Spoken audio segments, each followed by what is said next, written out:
ನಮಸ್ಕಾರ ಸ್ನೇಹಿತರೆ, ನಾನು ಹನುಮಂತ್ ಮಾಗಿ. ದುಬಾರೆ ಕ್ಯಾಂಪಿನಲ್ಲಿ ನಿನ್ನೆ ನಡೆದಂಥ ಒಂದು ದುರಂತದಿಂದ ಒಂದು ಹೆಣ್ಣು ಮಗಳು ಕೂಡ ಸಾವನ್ನಪ್ಪಿ ಬಿಟ್ಟಿದ್ಲು. ಇದೀಗ ಆ ಒಂದು ದುರಂತದಲ್ಲಿ ಗಾಯಗೊಂಡಿರುವಂತಹ ಗಜನು ಕೂಡ ಸಾವನ್ನಪ್ಪಿ ಬಿಟ್ಟಿದ್ದಾನೆ ಅಂತಾನೆ ಹೇಳಬಹುದು. ಏನಾಗಿರ್ಬೋದು, ಕಾರಣ ಏನು, ವೈದ್ಯರು ಹೇಳ್ತಾ ಇರುವಂಥದ್ದೇನು, ಈ ಕುರಿತಾಗಿ ಒಂದಿಷ್ಟು ಮಾಹಿತಿಯನ್ನು ಗಮನಿಸ್ತಾ ಹೋಗೋಣ.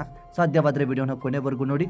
ನೀವೇನಾದರೂ ನಮ್ಮ ಚಾನಲ್ನ ಸಬ್ಸ್ಕ್ರೈಬ್ ಮಾಡಿಕೊಳ್ಳದೆ ವಿಡಿಯೋವನ್ನು ಗಮನಿಸಿದ್ರೆ ಈ ಕೂಡಲೇ ಸಬ್ಸ್ಕ್ರೈಬ್ ಕೂಡ ಮಾಡಿಕೊಳ್ಳಿ.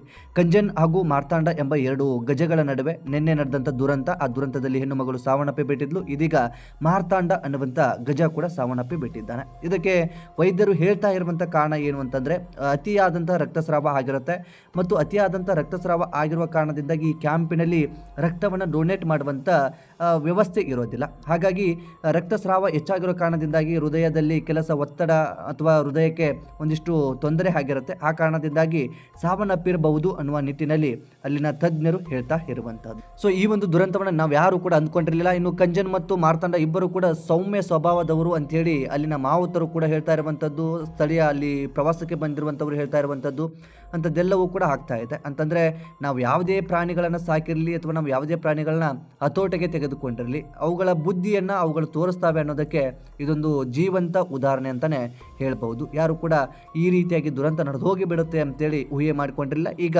ಈ ಒಂದು ದುರಂತದ ಬೆನ್ನಲ್ಲೇ ಎಚ್ಚೆತ್ತುಕೊಂಡಿರುವಂಥ ಅರಣ್ಯ ಇಲಾಖೆಯವರಾಗಿರ್ಬೋದು ಅಥವಾ ಸಂಬಂಧಪಟ್ಟ ಅಧಿಕಾರಿಗಳಾಗಿರ್ಬೋದು ಬಹುತೇಕ ಈಗ ನಿರ್ಬಂಧವನ್ನು ಹೇರಿಬಿಟ್ಟಿದ್ದಾರೆ. 2-3 ದಿನಗಳ ಕಾಲ ಪ್ರವಾಸಿಗರಿಗೆ ಅವಕಾಶ ಇಲ್ಲ ಮತ್ತು ಮುಂದೆ ಆರಂಭವಾದಂಥ ಸಂದರ್ಭದಲ್ಲಿ ಯಾರು ಕೂಡ ಈ ಒಂದು ಪ್ರಾಣಿಗಳ ಸಮೀಪಕ್ಕೆ ಹೋಗಬಾರ್ದು, ಅವುಗಳನ್ನ ಮುಟ್ಟಬಾರ್ದು, ಸೆಲ್ಫಿ ತೆಗೆಸ್ಕೊಳ್ಬಾರ್ದು, ಜೊತೆಗೆ ಅಂತಂದರೆ ಅವುಗಳ ಹತ್ತಿರಕ್ಕೂ ಹೋಗಬಾರ್ದು, ಅವುಗಳಿಗೆ ಹಣ್ಣು ಕೊಡೋದು, ಬೆಲ್ಲ ಕೊಡೋದು ಅಥವಾ ಇನ್ನೇನು ಕೂಡ ಮಾಡೋ ಹಾಗಿಲ್ಲ. ಸಂಪೂರ್ಣವಾಗಿ ದೂರದಿಂದ ಮಾತ್ರ ವೀಕ್ಷಣೆ ಮಾಡಬೇಕು ಅನ್ನುವಂತಹ ಕಟ್ಟುನಿಟ್ಟಿನ ಕ್ರಮವನ್ನು ಇದೀಗ ಜಾರಿ ಮಾಡಿಬಿಟ್ಟಿದ್ದಾರೆ. ಸ್ನೇಹಿತರೆ, ಸೌಮ್ಯ ಸ್ವಭಾವದ ಮಾರ್ತಾಂಡ ಇದೀಗ ಸಾವನ್ನಪ್ಪಿ ಬಿಟ್ಟಿದ್ದಾನೆ. ಈ ಒಂದು 15 ನಿಮಿಷಗಳ ಕಾಲ ಆ ಒಂದು ಮಾರ್ತಾಂಡನನ್ನು ಈ ಕಂಜನ್ ಅನ್ನುವಂಥ ಗಜ ಕೆಳಗಡೆ ಹಾಕಿ ಒಂದು ದಾಳಿ ಮಾಡಿದಿತ್ತಲ್ಲ, ಅದನ್ನು ಯಾರು ಕೂಡ ಊಹೆ ಮಾಡ್ಕೊಳ್ಳೋದಕ್ಕಾಗೋದಿಲ್ಲ. 15 ನಿಮಿಷಗಳ ಕಾಲ ಕೆಳಗಡೆ ಬಿದ್ದು ಆ ಒಂದು ಮೇಲ್ಗಡೆಯಿಂದ ಕಂಜನ್ ಅನ್ನುವಂಥ ಗಜ ದಾಳಿ ಮಾಡೋದನ್ನು ಸಹಿಸಿಕೊಳ್ಳೋದು ಅಷ್ಟು ಸುಲಭವಾದಂಥದ್ದಾಗಿರಲಿಲ್ಲ. ಹಾಗಾಗಿ ಅತಿಯಾದಂಥ ಒಂದು ಗಾಯಗಳಾಗಿರ್ಬೋದು. ಇದೀಗ ಆ ನೋವನ್ನು ತಾಳಲಾರದೆ ನೋವನ್ನು ಅನುಭವಿಸಿ ನರಳಿ ಚಿಕಿತ್ಸೆ ಫಲಕಾರಿಯಾಗದೆ ಮಾರ್ತಾಂಡ ಪ್ರಾಣ ಬಿಟ್ಟ ಅಂತಾನೆ ಹೇಳಬಹುದು. ಸೊ ಈ ಕುರಿತಾಗಿ ನಿಮ್ಮ ಅನಿಸಿಕೆ ಏನು ಎಂಬುದನ್ನು ಕಾಮೆಂಟ್ ಬಾಕ್ಸಲ್ಲಿ ಮೆನ್ಷನ್ ಮಾಡಿ. ಸಾಧ್ಯವಾದರೆ ವಿಡಿಯೋನ ಶೇರ್ ಮಾಡಿ.